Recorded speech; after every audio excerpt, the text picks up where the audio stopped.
welcome to the B-side, where we talk about Bond shit that's not necessarily the movies.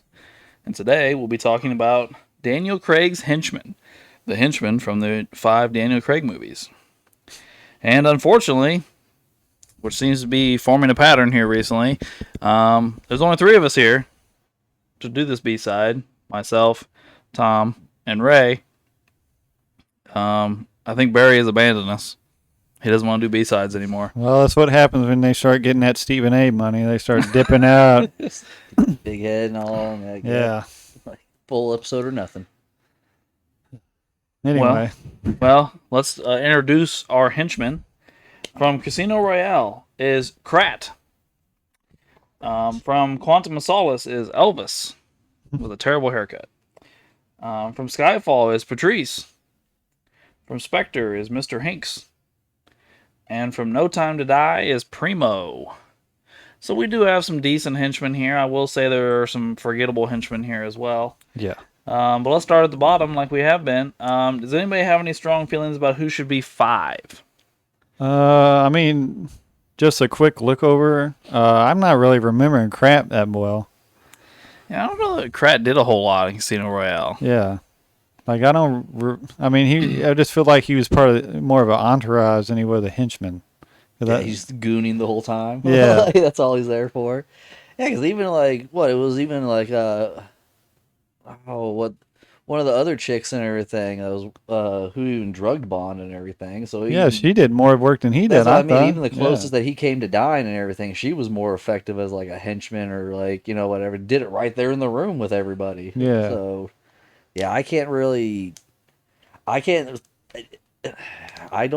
think of any like instances that stand out that he did that were like sinister toward Bond or anything like that. Like, but I mean, I know who I do like though. Like, how did he go out? How did Krat go out? How did he die? Was it a hallways fight? Did he even die? I don't know. Because Bond kills those 2 guys in the hallway, but then Krat's the one that comes in and tells the chief that the Bond killed him. So he wasn't one of the ones in the hallway. Okay. So did Krat escape death and get away from it all? Or did Mr. White kill him too? Oh, well, you do hear gunshots beforehand, so... Yeah, was he back there with old Vespa?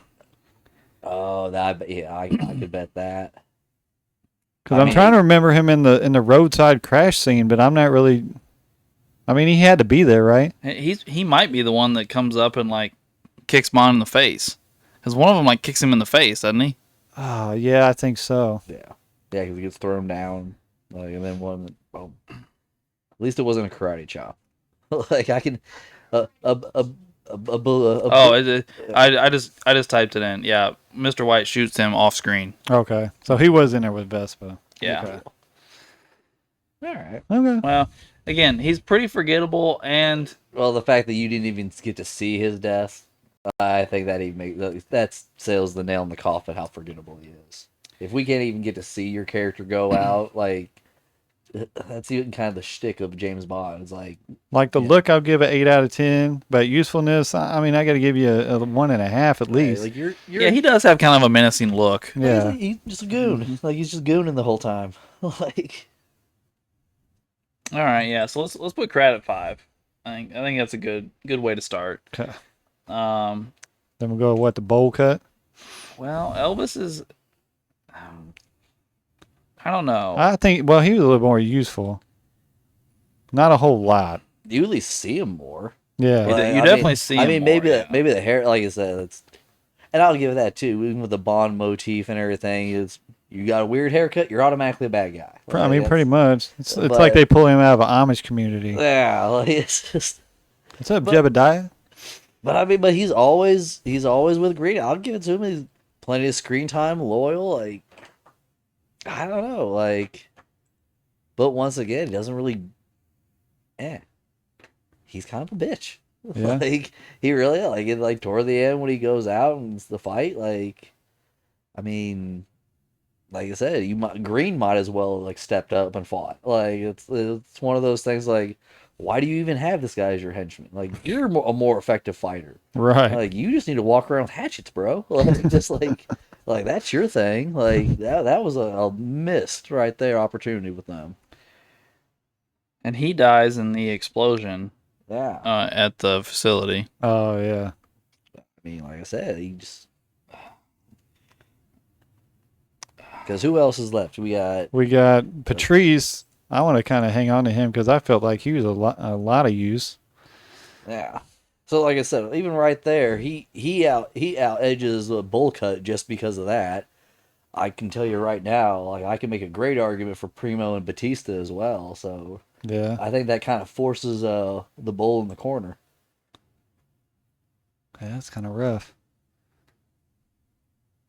Because I'm gonna give it to Primo just for that bright ass '80s jacket that he wore in the early on in the movie. Like that was one of the first things that stood out. I was like, oh yeah, I want that, and I hope it's made out of windbreaker. Like that's all I could think of. I was like, it looked like something Sinbad the comedian would wear. Yeah. Like, hilarious. And old Dave, I mean, he just pulling off of Dave and being a fucking bruiser. Oh, you know? dude, I got so many cool things to say about Dave. Like he put one, like you said, great role, but I look at him as like, all right, think modern, more or less real life Jaws.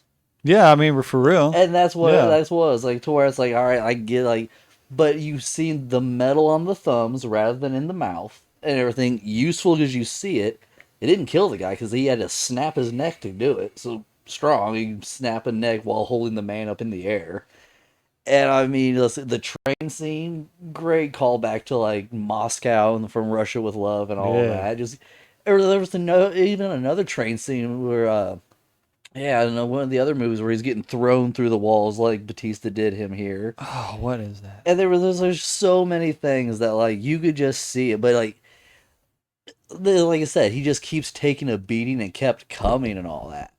Or even something as simple as like when Bond flies the plane next to them when they're going side by side, and Bond shoots his gun, like you can just hear that pow pow, and then you hear Batista's like fucking hand cannon, double barrels, like you see just blowing holes in the plane to where like Bond can't even like have gunfire with him, and Batista's doing it with one arm. Like that's even better. It's like double clip, double barrel hand cannon. You're just like, fuck you. Here's my thing with Batista's character Hinks is, first off, we know nothing about him, and he doesn't speak. He speaks. Shit. Yeah, he says one word. He says one word. Hey, that's. I loved it though. Thirdly, is he never does anything. Like he took charge, Alex. Don't get me wrong. He beats the hell out of Bond on the train. Oh, if it wasn't for the girl shooting him, yeah, Bond was dead. Which another thing, you take a shot to the delt and just keep fighting. Like, but I guess my thing is, it's like even in like, you know what really bothered me in that movie? I'm not trying to like rehash the movie, but like the car chase scene. What was Batista doing? He never rammed him, even though he pulled up beside him twice. He never tried to run him off the road. They were just driving through town together. They were like, oh, we're going to drive fast through town together. That's it. Even when he was driving really slow behind the old man, it's not like Batista like drove up behind him and rammed him and like, oh, I got you now, Bond. No, he just let Bond get away again, and they started driving through town together again. Like, it was like... Are you talking about when they're racing on the canal? It was like right after they introduced Batista... or Hinks' his character, and then Blofeld's like, "Hello, James," and then he tries to run away, and he chases him, but he doesn't do anything to him. He just follows him through town. Well, I mean, that's kind of the same thing with Onatop. They were kind of racing around town too until they kind of. Well, he doesn't do anything because Bond got away there. Because remember, he because the car wasn't loaded with all the shit. Not to get too into it and all, but he hit the flame thing. It covered up the fire, or the fire blocked the vision. I know he escapes, but that's like the car. That's like the longest car chase in the history of movies. First off, it's super boring because nothing happens, and like I'm saying, yes, I know he escaped in the end with the parachute thing, but nothing happened. It wasn't even a car chase. It was a car follow. I'm just gonna follow you around town for 20 minutes on the canal. I actually liked that scene just because of all the drifting. I mean, just me being on that. Like I said, nothing happened. Yeah, because there was nobody on the road. There was like a couple near misses with buses and stuff, but It's basically who can keep drifting the longest and whose car doesn't bottom out the most is what it was. Because he was following him and like it looked like some type of Lambo or some shit. It did kind of like a Like, Lambo, so, yeah. like, and at least Bonds is like it was reinforced, so he's like ripping through other cars' tops and shit. Like, but yeah, I get what you said. Nothing happened, but decent scene, a lot of product placement. Here's what I'm saying. I didn't dislike the character. I thought the character was fine. I just don't know what he was trying to accomplish. Through the whole movie was his. I think there it was that's I think that set the pace that he is going to be stalking Bond through the rest of the movie. Because it was a chase that led, like I said, to Bond escaping and all that. Just you see the car sinks. He didn't see him parachute out, but he followed him to the ex-operative's place. Bond had already been there, of course, so he knew. But it's like the rest of the movie, it's like he's still stalking Bond one behind him. And I think, I like that as Batista because one, the whole thing happened in Mexico, full of the plot. I'm pretty sure Batista's Hispanic, isn't he? So Yeah. I kind of like that he stepped up and everything, like almost like, hey, this happened. I'm part of this organization. It happened in my land. I'm gonna avenge this nonsense and like just waxed old boy right there. Like you said, didn't say anything. It was just like, do we have a challenger? And like, I'm gonna protect. This is my country. It happened there. I'm not gonna let him fuck this up. Yeah. Like that's what I liked about it. Like it seemed to be more cultural and personal in that sense with like that character. Okay. I don't know. So we're looking at Patrice, Hanks, and Primo. We haven't really talked about Primo at all. Other than the jacket, but dude, Primo can fight though. Yeah. Like there were some good hand-to-hand fight scenes. Like he's willing to like take an eye and everything for the team, basically.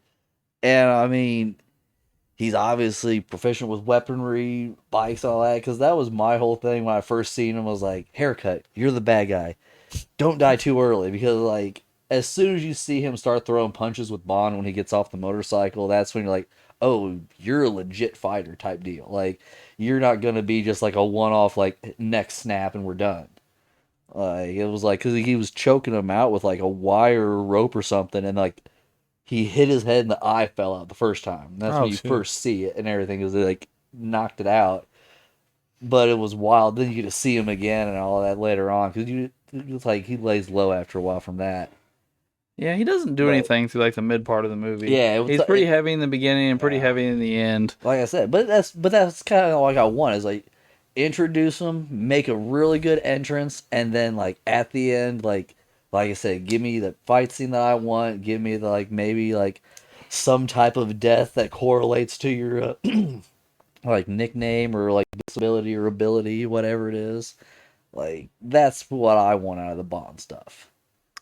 And then we have Patrice, who I don't know. We don't. Okay, first off, I guess the thing that bothers me more than anything with Patrice is I feel like his biggest claim to superiority, we don't see it.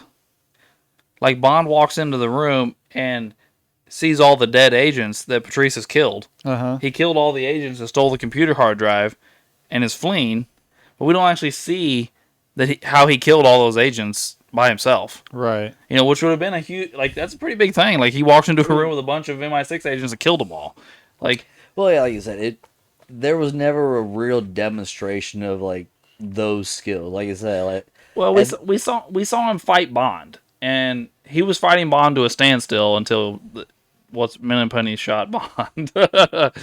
yeah, like and then he also, I guess the next time we see him, he shoots that guy through the window. Yeah.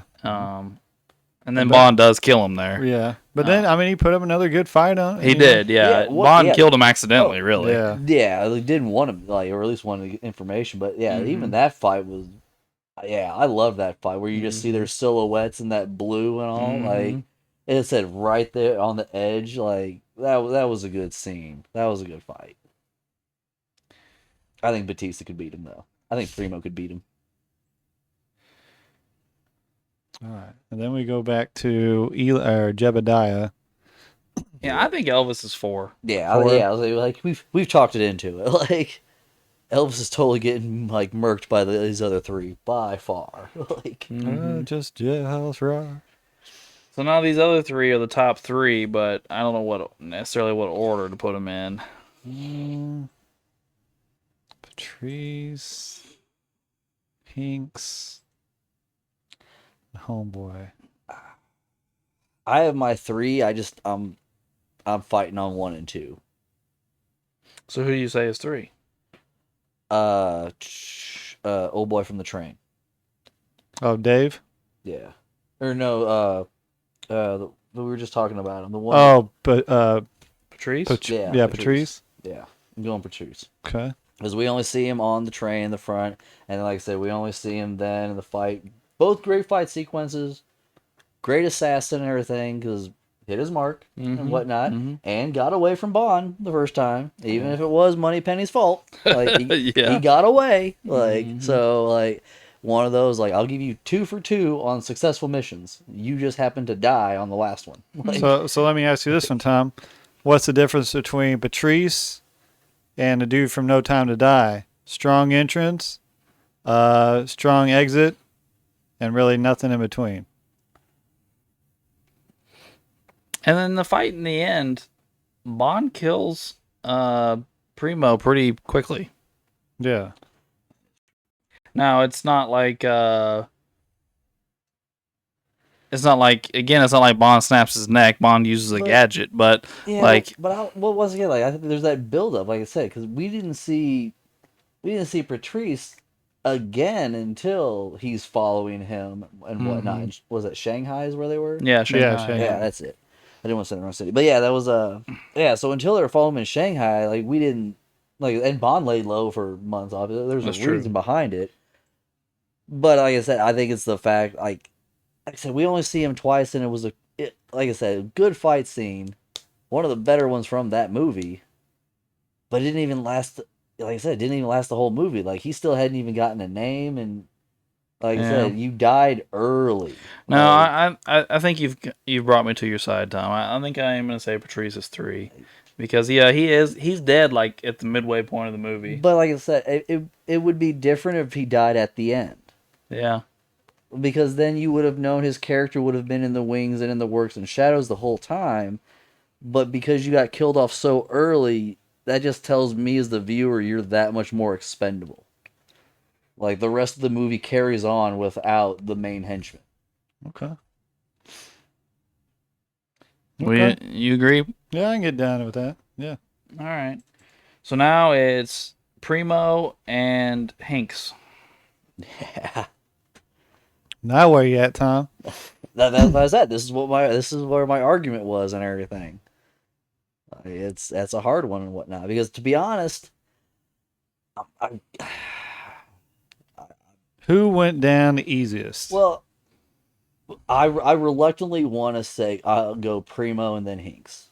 I think so too because here's my reasoning: is I think Hinks was pretty much just muscle. Oh yeah, Primo was implementing parts of their big plan. He was going out and actually implementing things. He wasn't just beating people up. Yeah, he was a good mixture of like brain and brawn. Mm-hmm. Like he had, like you said, he was a proficient fighter, but he knew the plan. He stayed on. Well, I mean, and not like Hinks didn't or anything. It's just that you could tell that Hinks had the vendetta. Also, like I'm gonna kill Bond with it. Like there was more to that with him. Yeah. So another Whitaker type of character, assistant manager type of guy. I think so. I think you could say that. I would say Primo is like an assistant manager type. I'd say he's if you could. Yeah, I'll definitely agree with you there. But he's that assistant manager that's like, hey, all right, if I could compare it to another movie character, he's like Tom from The Godfather. Like, that if you gave that man a task, he will get it done. No questions asked. All you have to do is say, hey, go finish this for me. And I don't want to hear about anything else afterward. And no loose ends. And he'll do it. Okay. That's the kind of guy that's the kind of guy Primo wants to be, I think. I think the big quality with Primo is that for most of the movie, well, not say most, but like half the movie, we don't know who the villain is. And I feel like it's obvious that Primo is working for somebody, Yeah. but you don't know who it is. But he carries the villain archetype for like the first half of the movie. Well, Because yeah. he is the guy doing everything. So you see him, Well, and he carries that archetype and you until we see Safin. Gotcha. But you also like the early dialogue he gets is that like the what is it, child of Spectre or bride of Spectre or something like that, like, and then like you said, you see the eye fall out, so you're led to believe that he is working for Spectre. You are, yeah. Because that's the thing is that like just that little phrase, the misinformation, or just like that he gives Bond, like now Bond thinks that what's her name is like a double agent. And it's like, and he thinks he's Spectre because he just seen the eye and knocked him out. So he's like, and he goes back to flip shit on her. Mm-hmm. So it's like that's a great mind fuck of a villain. Like you said, he's playing on a bigger level, and it speaks to his boss's plan with that. Because like I said, he said that line specifically for Bond to go back and put himself in that situation and drive the whole plan. Well, I don't think that Primo wasn't working for Spectre. I think even Spectre thought Primo was working for them. Yeah, Yeah, but that's it more wasn't. the thing. It wasn't like it was. I guess what I'm saying We're is literally Primo seeing this- wasn't faking being part of Spectre. As far as like he was doing things as Spectre, He's just a double agent. but he was a double that's agent. all it is. Yeah, Yes. it's like you're just everybody's a bad guy. Like that's all. Like Yeah. so yeah, it's one of those things. Like yes, you're Spectre and everything, but you're not. Like Yeah. that's all. I've phrased that. But I mean, poorly, but like I said, that just plays to the plan that he knew he was doing. Is like, hey, I'm faking working for Spectre, and I know feeding you this information is going to drive you back to your new wife, who you're going to think is a double agent, and you're going to flip shit, and we're going to chase and try to kill you both still. Like it's like all under the guise of Spectre and everything. That's why I like Primo. There's just more to it, unless you like until you break it down, you just don't see it in the storyline. Ray, where you at, man? You in agreement here? Primo's one. I think so. I think y'all talked me into it. I think Hinks at 2 and then Primo at the King Henchman spot. All right. Well, that will leave us with the order of Primo at 1, Hinks at 2, Patrice at 3, Elvis at 4, and Krat at 5. I do believe we have some solid henchmen here. We also have a couple of forgettable henchmen here. I mean, I'll no lie. Like we had great villains. Like I can say, like I'll pretty much say we went 5 for 5 with this series for villains. Mm-hmm. I'll take 3 out of 5 here isn't bad. Yeah. Like if we're looking at a percentage, that's I can live with that. Yeah. It's fine. Mm-hmm. And if you have Primo and Safin and Hinks and Blofeld in the same movie, I mean, you're talking about doubling up on some pretty quality villains here. Yeah. So yeah, I do like it. So that'll wrap up this one here, gentlemen. That's our list. And thanks for tuning in to the B-side.